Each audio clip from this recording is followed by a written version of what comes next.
하나님 감사합니다. 오늘도 우리를 이 새벽에 불러주시고 모이게 하시고 주의 말씀 앞에 엎드리게 하심에 감사합니다.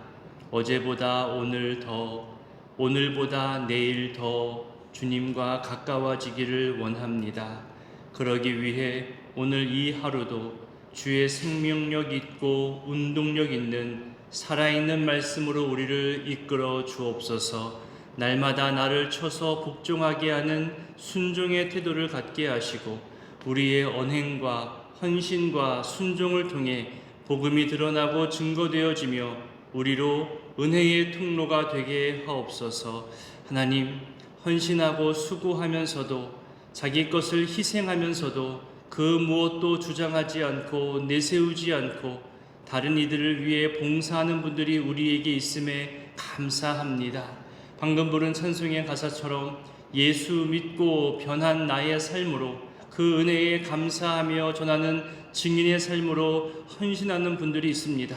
충분히 자랑할 만하고 주장할 만하고 내세울 만한데 하나님께서 알고 계시다는 그 믿음으로 오직 하늘의 상급으로만 쌓여져 가길 바라며 섬기고 나누시는 분들이 있습니다.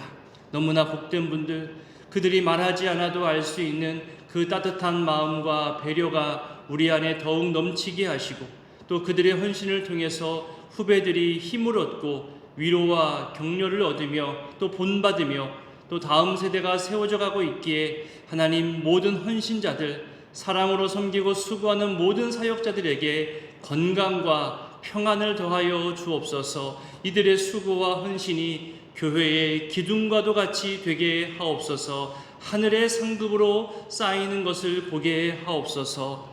복음 때문에 참고 교회 질서를 위해 주장하지 않으며 타인의 즐거움을 위해 자신을 종처럼 낮추는 모든 사역자들에게 하나님 복의 복을 더하시고 자자손손 형통케 되는 복을 누리게 하옵소서. 우리들 역시 복음을 우선으로 하여 내 자존심, 내 권리, 내 주장을 내려놓을 줄 알게 하옵소서. 복음이 가장 앞장서 있음을 깨닫게 하옵소서. 사도 바울이 사람마다 상황마다 늘 그 형편에 맞게 자기를 맞추어 가며 살았듯이 우리도 타인과 함께 살아갈 때에 고집과 무례한 모습이 아니라 존중과 어울림이 먼저 드러나게 하시고 우리의 희생과 맞추어가는 모습이 세상 사람들에게 조금이라도 복음의 기회로 다가갈 수 있도록 우리를 주님 사용하여 주옵소서. 이것이 그리스도인들의 마땅한 삶임을 다시금 깨닫고 발견케 하옵소서. 오늘 성경학교와 수련회로 시작하여 떠나는 소년부와 청소년부가 있습니다. 오가는 길 안전하게 하시고 준비된 사역들이 순적하게 진행되게 하시며 자기 시간을 내어놓고 섬기고 봉사하는 모든 선생님들의 사역에도 큰 은혜와 복으로 갚아주시고 그들의 삶을 헤아려 주옵소서. 주님을 더욱 사랑하며 예수님의 자녀들로 성장하는 것을 우리 모두가 보게 하옵소서. 하나님, 연약한 이들이 있습니다. 특별히 이 뜨거운 무더위 속에서 우리 성도님들의 모든 삶에 건강을 더하시고 평강으로 지켜주시기를 소원합니다. 이 새벽에도 주님 앞에 나아올 때에 일천번제의 예물과 준비한 마음과 기도의 제목들을 주님께 올려드리오니 주님, 이 모든 기도와 간구의 마음들 친히 받아 주시옵소서. 이제 주의 말씀 앞으로 나아가고자 합니다. 말씀의 영으로 함께 하실 성령님을 의지하오며 예수님의 이름으로 기도드립니다. 아멘. 오늘 말씀은 고린도전서 9장입니다. 고린도 교회가 바울에게 질문한 내용들에 대해서 바울이 목회적 답변을 하고 있는 것이 7장부터 15장까지 이어져 가고 있습니다. 결혼 문제에 대해서 그리고 우상의 제물에 대해서 먼저 답을 한 뒤에 어제 본문 8장 마지막에 이렇게 말했었죠. 내가 먹을 수 있는 음식이 있다 하더라도 복음을 위해, 그리고 내 음식 먹는 것이 형제들을 실족하게 하는 것이라면 난 언제든지 내가 먹을 수 있는 그 음식 먹지 않겠다. 내 권리를 포기할 수 있다. 이렇게 말하며 어제 본문이 마무리되었습니다. 오늘 9장에서도 그 연장선에 대한 설명이 이어집니다. 사도로서의 바울의 권리에 대해 이야기하고 사도로서 말할 수 있고 또 사도로서 누릴 수 있는 월등한 권리가 있음에도 불구하고 나는 복음을 위해 이 모든 사도권의 권리를 포기할 수 있고 또 포기하며 살아왔음을 이야기하는 거죠. 바울의 말을 볼까요? 먼저 1절과 2절을 읽어보겠습니다. 내가 자유인이 아니냐, 사도가 아니냐, 예수 우리 주를 보지 못하였느냐, 주 안에서 행한 나의 일이 너희가 아니냐, 다른 사람들에게는 내가 사도가 아닐지라도 너희에게는 사도이니 나의 사도됨을 주 안에서 인친 것이 너희라. 1절에서만 4번의 수사 의문문을 사용하고 있습니다. 하나씩 볼까요? 첫 번째는 내가 자유인이 아니냐. 여기서 말하는 자유인은 몇 가지 해석이 있는데요. 먼저는 노예 신분과 반대되는 개념으로 보통 로마 시민권자를 말할 때 사용하는 표현입니다. 그런데 바울은 여기서 로마 시민권만 강조하는 것이 아니라 영적 자유자, 율법으로부터 해방되어서 그리스도 안에서 모든 것이 자유한 상태, 내가 모든 것을 행할 수 있는 그 자유의 상태, 자신이 그런 자유자라고 먼저 말하고 있습니다. 다음 두 번째로 사도가 아니냐, 바울의 복음 증거에 대해서 과연 자격이 있는 것이 맞냐, 사도가 맞냐, 이런 질문과 의심이 있어 왔습니다. 깎아내리려는 의도적 모습이 바울 주변에 있었던 거죠. 그래서 바울 서신을 읽다 보면요, 서신서 초반 부분에 내가 그리스도의 종이다, 또 사도로 부름받았다, 이런 표현들이 나오는 서신서가 있어요. 지금 보고 있는 이 고린도전서 맨 앞장 처음 1장 1절에서 그 인사말에도 자신을 사도라고 소개하고 있습니다. 당시 사도가 되기 위한 몇 가지 필수 요소가 있었거든요. 먼저 예수님과 동행해야 되고 예수님으로부터 직접 부름받았거나 예수님이 확증해 준 사람들, 그러니까 예수님을 만나고 교제하고 예수님으로부터 가르침을 받은 사람들이 사도됨의 첫 번째 요소였죠. 그리고 표적, 기사, 능력을 행하는 것을 보여줌으로써 사도됨이었음을 증거했습니다. 그래서 바울은 다음 이어지는 질문에 이 사도권에 대한 요소들에 대해서 이야기하기 시작합니다. 세 번째, 예수 우리 주를 보지 못하였느냐. 다메섹 도상에서 주님을 강력하게 만난 그 사실을 지금 언급하고 있는 겁니다. 여러분, 이렇게 말하는 것만으로도 우리는 짐작할 수 있는 게 있어요. 사도권에 대해서 바울이 참 많이 시달렸겠구나 짐작할 수 있습니다. 여러분, 예를 들면 오늘날로 예를 든다면 목회하고 복음을 전하는 곳마다 당신 목사라는 증거 있어? 안수 어디서 받았어? 공부는 어디서 했어? 소속 노예는 어디야? 어디서 파송받았어? 여러분, 사역할 때마다 이런 질문을 계속 의심받으며 질문받는다고 생각해 보세요. 지금이야 쉽게 자기 증명과 졸업 증명서, 안수 증명서, 소속 노예 증명서 이런 거 충분히 준비할 수 있고 보여줄 수 있는 시대지만 바울 당시에는 의도적으로 부정적 소문을 내고 상대방의 사도권을 깎아내리기 시작하면 이것을 증명하고 설득하기가 어려웠던 시대입니다.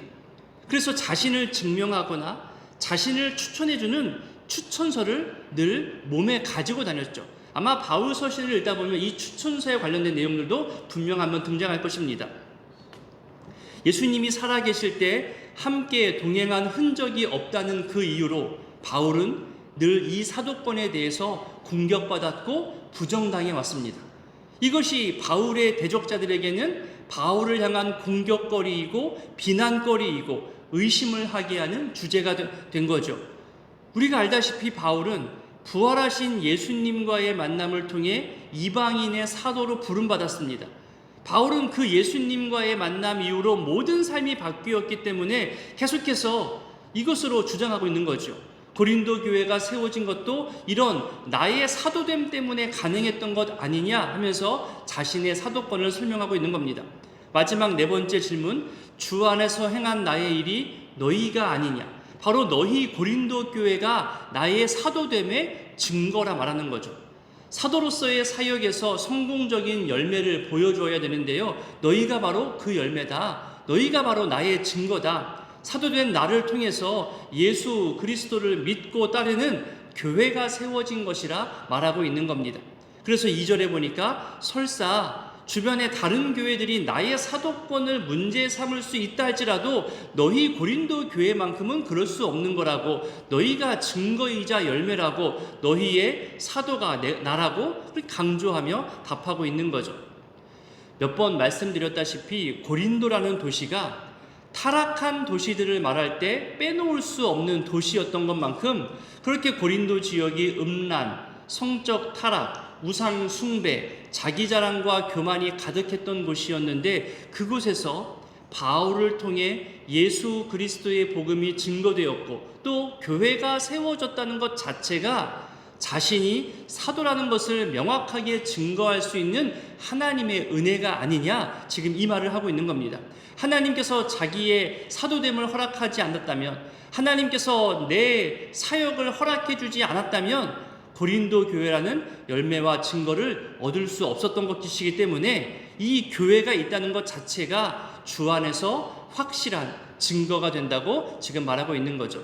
이제 이후로 3절부터 7절까지를 보면요, 바울 자신도 다른 사도들처럼 사도의 권리가 충분히 있다, 그렇게 말하면서 사도가 된다면 교회로부터 지원받으면서 다른 일을 하지 않고 오직 복음 증거에만 힘쓸 수 있었겠지만, 나는 그런 사도권을 주장하지 않았다. 내 스스로 내 직업을 가지고 있었다. 가정을 이루고 또 아내와 함께 교회의 도움으로 이 모든 것을 할 수 있었음에도 불구하고 나는 그러지 않았다는 거죠.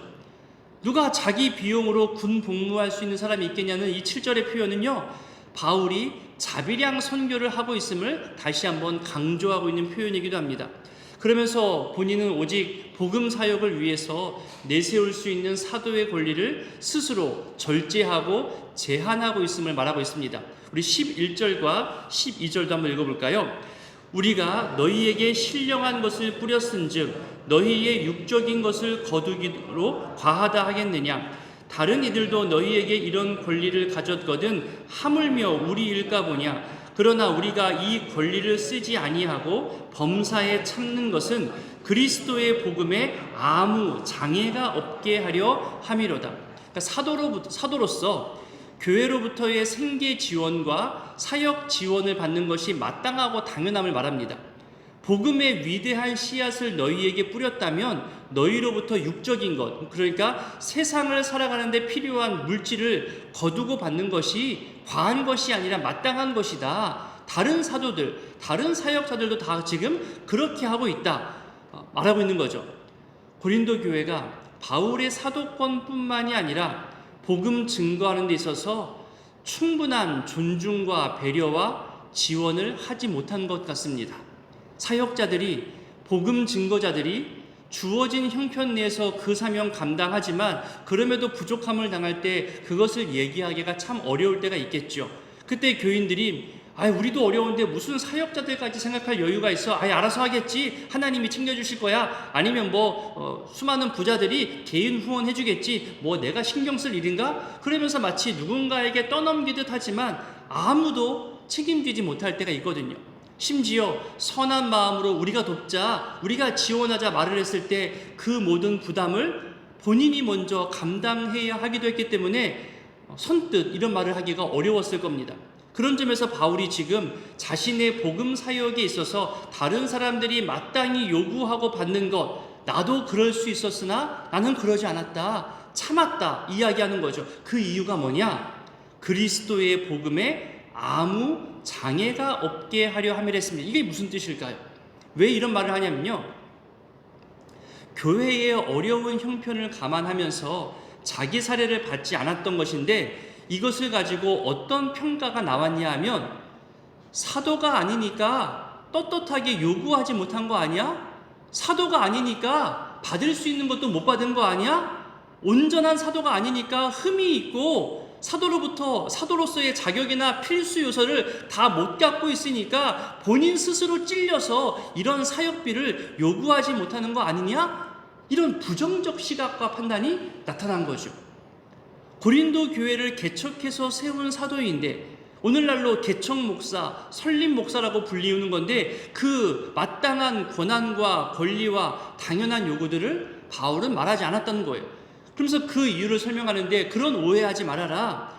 나는 장애가 없게 하기 위해서 한 것이다. 여러분, 이게 뭔 말이냐면 어떤 방해나 어떤 오해, 어떤 시험에 들게 하지 않기 위함인데, 무슨 내용이냐면 믿음이 연약한 사람들, 이제 막 고린도 도시에서 자라났던 사람들이 그 문화에서 교회 문화로 넘어오는 사람들, 이제 막 그리스도인이 되고자 하는 사람들에게 복음을 증거하는 사람은 돈 벌려고 저러는 건가? 복음을 증거하면서 돈을 버나 보다, 그렇게 오해할 수 있는 초신자들이 있다는 거잖아요. 그렇게 복음 증거에 방해를 주지 않기 위해서 사례를 요구하지 않았다는 거죠. 바울의 이런 선한 의도와 배려의 마음을 고린도 교회가 초반에 잘 알아주지 못했던 것 같습니다. 바울은 이것이 나의 사도권이고 나의 자랑할 만한 부분이라 여기며 지금까지 감당해 왔음을 또 설명합니다. 근데 교회가 자꾸만 자기 사도권에 대해서 의심하고 비판하고 생활비 지원을 요구하지 않은 것도 사도가 아니어서 그런 거 아니냐며 엉뚱하게 오해하며 해석해 왔던 거죠. 바울 입장에서는 참 속상하고 답답했을 겁니다. 대부분의 사역자들이 그래서 이런 것까지 말해야 되나 하는 그런 생각이 있을 수 있고요. 이거 말하지 않으면 사람들은 모를 거야. 그런데 말하자니 무슨 자랑을 하는 것 같고 애매할 때가 분명히 있습니다. 서로가 말하지 않아도 그 사역의 모습을 보면서 상황과 형편을 이해하고 헤아려 주는 것은 그래서 그 모습이 아름답고 보기 좋습니다. 바울의 그 다음 구절을 보면 참 공감하는 표현이 하나 나오는데요. 14절입니다. 14절을 함께 읽습니다. 이와 같이 주께서도 복음 전하는 자들이 복음으로 말미암아 살리라 명하셨느니라. 이 말 역시 흐름상 복음 사역자는 복음 사역에 집중하는 것으로 살아야 함을 강조하면서 생활비 지원과 사역 지원에 대해서 마땅하다는 말을 다시 한번 하는 건데요. 저는 이 부분에 대해서 또 다른 해석을 가지고 있습니다. 뭐냐 하면, 저로 예를 들어 볼게요. 저는 말씀을 묵상하는 개인 묵상의 시간은 그리스도인으로서, 신앙인으로서 마땅히 해야 하는 영역인 것이고요. 이제는 목사로서 학문적으로 또 신학교에서 배운 성경 해석 방법을 가지고 말씀을 꾸준히 봐야 하는 또 다른 책임과 사명이 있습니다. 근데 이것이 저에게 은혜가 되는 거예요. 짐이 아니라, 어떤 사명으로서 무거운 부담이 아니라, 이 말씀을 가까이 연구할 수 있고 말씀을 해석할 수 있는 그것이 감사함이고 내 모든 지침을 회복하게 하는 힘이 된다는 거예요. 몰랐던 것을 알게 되는 기쁨이 생기고요. 이미 알았던 것도 다시 도전받고 새롭게 깨닫는 것이 있어서 말씀을 전하기 위해서 준비하고 정리하는 시간들이 피곤함과 동시에 새로운 영적 공급과 힘이 된다는 거죠. 이건 물질로 얻을 수 있는 게 아니에요. 존중과 배려로 채워지는 영역과는 또 다른 영역입니다. 하나님 앞에서 나를 늘 세워가면서 다듬어가는 즐거움, 그리고 말씀의 은혜를 전달해야 하는 말씀의 통로, 은혜의 통로로 훈련되어지는 이 감사함, 그래서 복음 전하는 자들이 복음으로 말미암아 살라는 이 말씀이 저는 이렇게 또 다른 은혜로 해석되어지는 것입니다. 이 은혜를 여러분도 느꼈으면 좋겠습니다.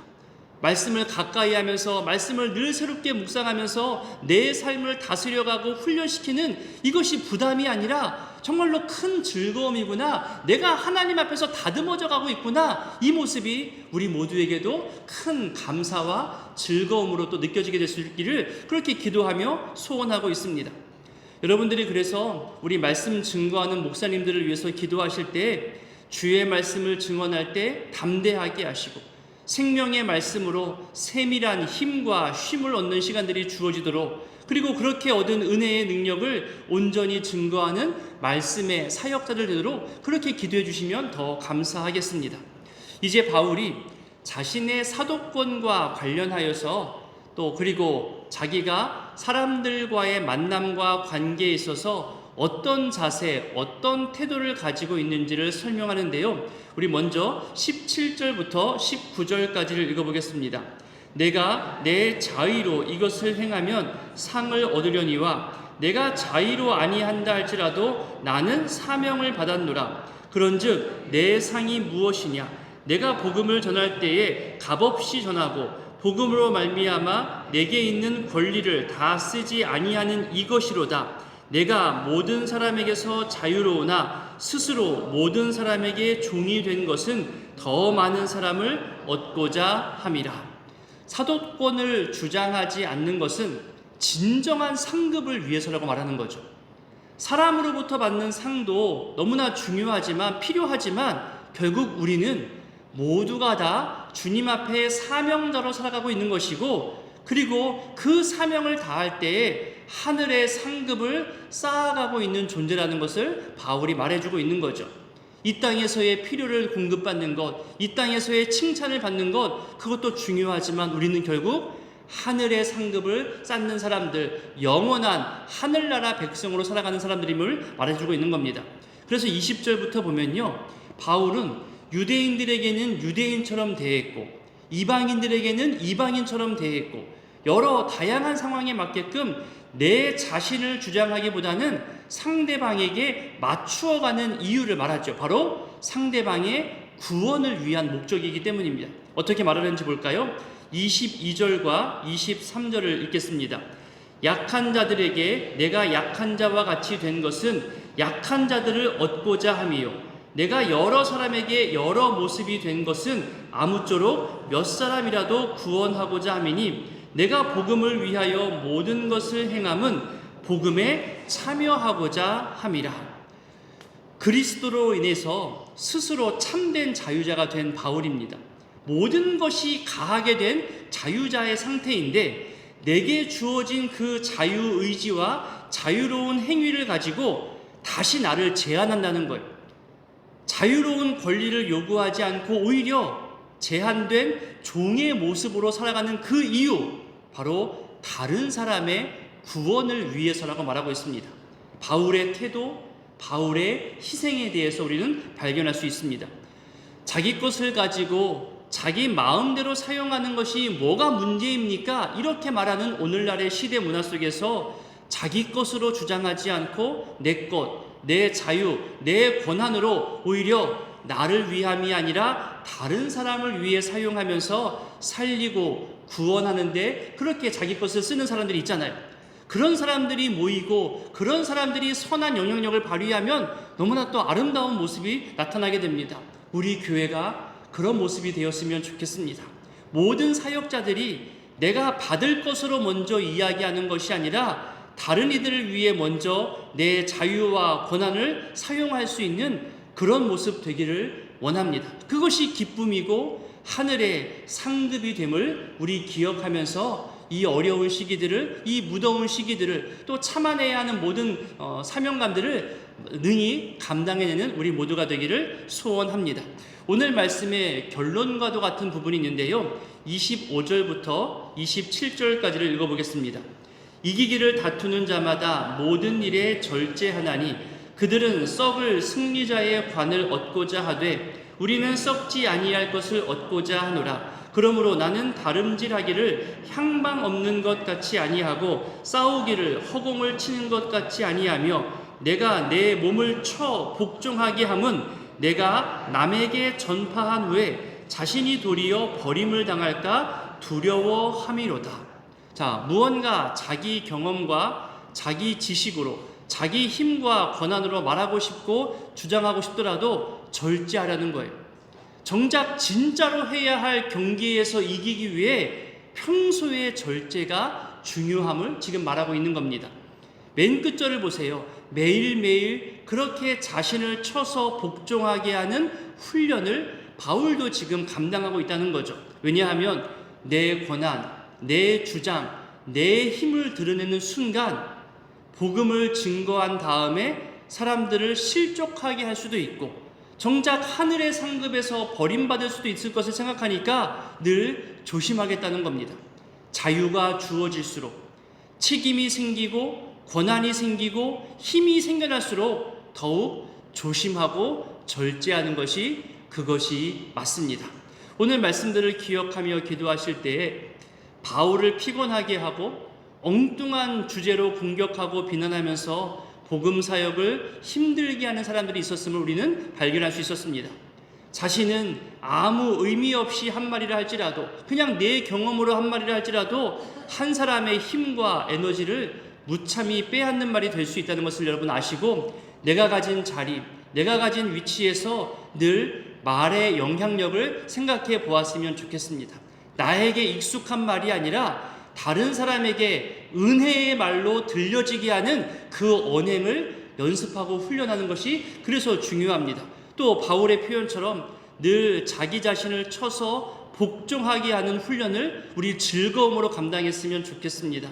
그리고 오늘부터 시작되는 소년부 여름성경학교와 청소년부 여름수련을 위해서도 기도해 주시고, 전도와 교육과 여러 사역들을 감당하는 교회의 모든 봉사자들이 이 더위에 지치지 않기를, 오히려 힘과 쉼을 얻기를 기도해 주시기를 부탁드립니다. 주기도문으로 기도하겠습니다. 하늘에 계신 우리 아버지, 아버지의 이름을 거룩하게 하시며 아버지의 나라가 오게 하시며 아버지의 뜻이 하늘에서와 같이 땅에서도 이루어지게 하소서. 오늘 우리에게 일용할 양식을 주시고 우리가 우리에게 잘못한 사람을 용서하여 준 것 같이 우리 죄를 용서하여 주시고 우리를 시험에 빠지지 않게 하시고 악에서 구하소서. 나라와 권능과 영광이 영원히 아버지의 것입니다. 아멘.